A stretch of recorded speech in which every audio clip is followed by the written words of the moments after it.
tell us what band you're a part of and your positions in the band. My name's Dylan, and I'm the drummer in Pestroy. I'm Shane, I play bass. And how did you guys come together to form Pestroy? I mean, this is our 15th year now, so we started in high school. It was me and the singer, the only two original members. We worked out, we've had nine drummers, no, 9 guitarists and 7 drummers. So it's been through high school and then just made friends along the way, found guys that wanted to jam and carried on going. Yeah, I sort of joined the band about 10 going 11 years ago, so I also, it's like, although I was like maybe not the new guy, but yeah, I've been in the band for 10 years, but I mean, it's been quite a roller coaster ride, let me tell you. So what was it that inspired you guys to pick up your instruments? To be honest with you, we were at high school and Craig, our singer, was playing a talent show, like, you know, those cheesy talent shows. He had a blonde wig on, he was just jamming Nirvana covers. We were like, that's so cool, like, we want to do that. And he's like, okay, cool, you buy drums, you buy bass, you buy guitar, and we'll enter next year. So we all had to wait for Christmas, got all the gear from our parents, and we practiced, made one song, practiced it, we ended up winning that talent show. We're like, some chick started crying, we're like, this is cool. Either because we were terrible or she actually liked it. And while all this was happening in the north of Joburg, the west of Johannesburg, West Rand, I was growing up air drumming my ass off to Guns N' Roses. Picked up 16, started playing the drums, and yeah, later joined Pestroy, and that's about it. Nice. So you guys fans of any of the other bands here at Oppi?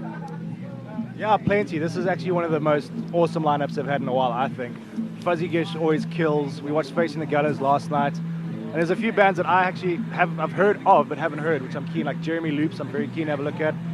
Like some of the DJs as well, Redwood and Grimehouse. I mean, obviously Deftones is just going to be amazing. But yeah, we try to have a look around and see as many new bands as we can. It's not every day you can go to a festival where one night you can see Folk of Politica rip it up on the main stage, and then the very next night or the night after that see Mango Groove on the same stage. So that just goes to show it's pretty vast, and there's so many good bands. So yeah, there's lots to see. But we want to know, what's your most epic moment at Oppi as a band? Now, dude, this is our 11th Oppikoppi we're actually playing.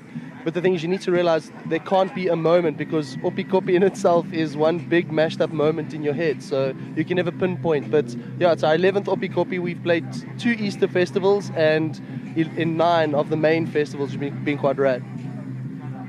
I think what I remember, one of the few, was we played the Easter Oppikoppi with Hog Hoggity Hog. And we just started hanging with the guys, and they're fucking mental. And they put us up in one of the little chalets, which was pretty pimp for us. And I think the mushrooms on the pizza were off, but let's just say like that night took a very strange turn, and yeah, it was one of the coolest nights at Oppi ever. I think because we had walls, solid walls around us. Outside of Oppikoppi, what are some of your favorite venues to perform at? I think Ramfest is always a solid festival. We've had, like, my favorite show ever was Ramfest, pissing down with rain. As far as venues go, we played Blue Moon, which is beautiful, and Nelspruit.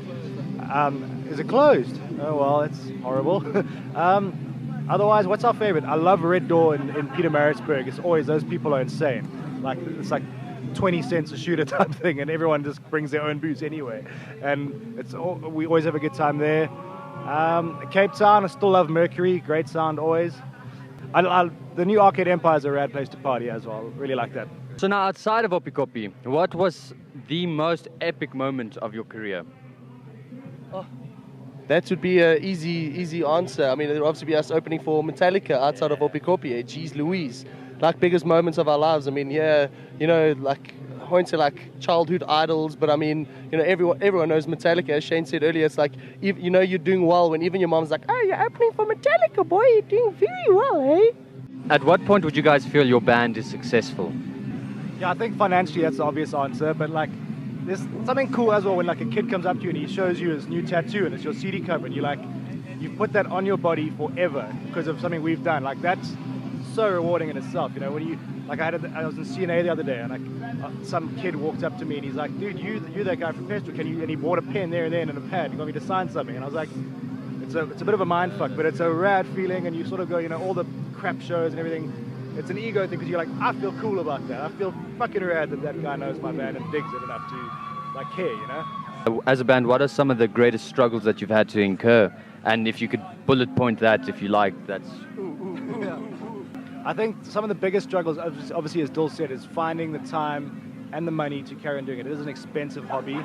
We think of it as a hobby, unfortunately, because it's a serious hobby, but I mean, it doesn't pay the bills for us, so we do it because we love it. Other big problems, lack of venues to play, very big thing. Lack of radio play for heavy bands. It's huge. It's like, if you slightly distortion tone on one song, radios probably won't play it. And that's the biggest thing. To have a big backer for like a national alternative radio station is, in this country specifically, very needed, I think.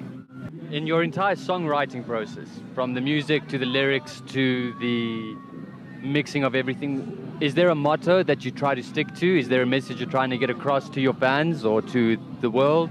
I know, we've always just sort of jammed for ourselves. We playing what we find to be entertaining to ourselves. I mean, we play heavy music, but we're doing it with a fat smile on our faces. We're just having the best time ever. So it's like I don't know, there's no real process. I mean, you all just, I don't know, what sort of message? I don't know. I think if you wanted to ask Craig this question, he would have answered like this. Every album we've put out, we've tried to make more heavy than the last one. There's a lot of our favorite bands, they start off like so heavy and then they completely change. And I think we've always wanted to keep our young, like, don't give a fuck attitude and just try and better it and make it heavier and heavier and heavier. And like not have that sellout sort of jingles sound. We've like, if we're not getting a radio play now, then fuck it, let's just keep making it heavier.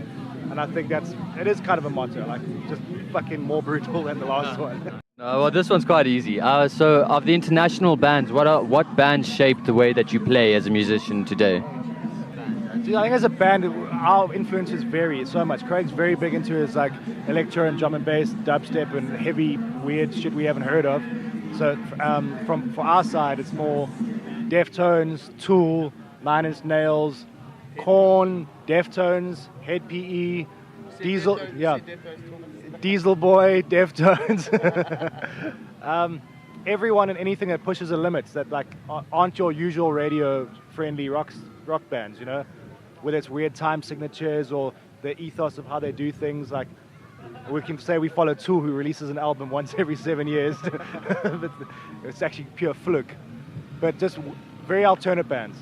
To South African musicians, aspiring musicians, kids hoping to pick up an instrument, what are some of the biggest pointers you could give them? I'll answer this for Dill, the drummer, but start playing the harmonica. It's a lot easier to carry. Like Dill's always the last one packing up gear. But yeah, I think just get whatever you want to play, speak to your parents, practice your ass off. Don't start too soon, rather wait. Because if you start off crap, people will always have that preconceived conception about you.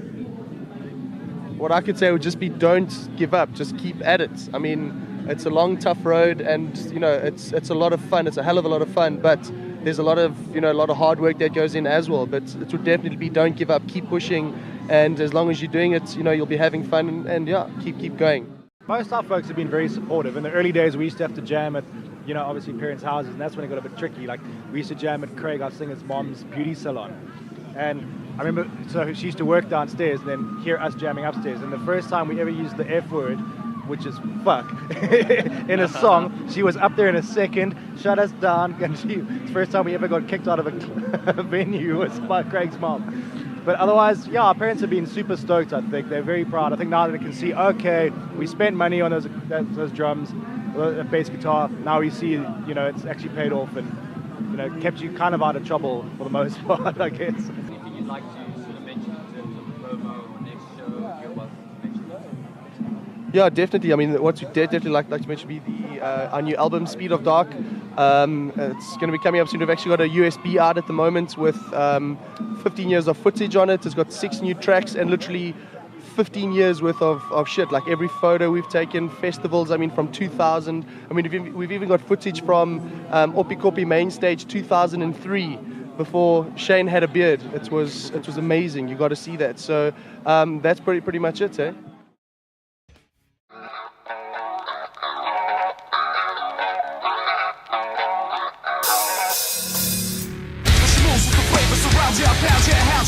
Come on, baby, round ya. We can flip it up, 'cause we got flip it up. We keep on pumping all night. Can I feel your flow, my mind?